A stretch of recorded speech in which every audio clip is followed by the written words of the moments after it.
If you have a Cricut, you already know Cricut have 3 different mats.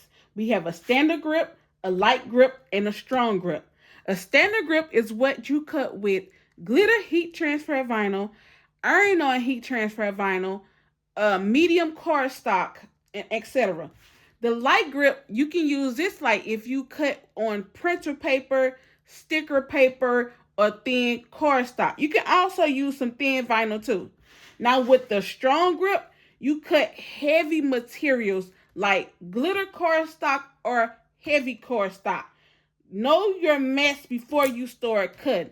9 times out of 10, everybody use the standard grip, but if you're using cardstock, the glitter heavy, go with strong grip.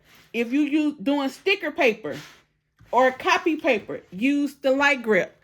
That's the mats right there. Know your mats. All right, until next time.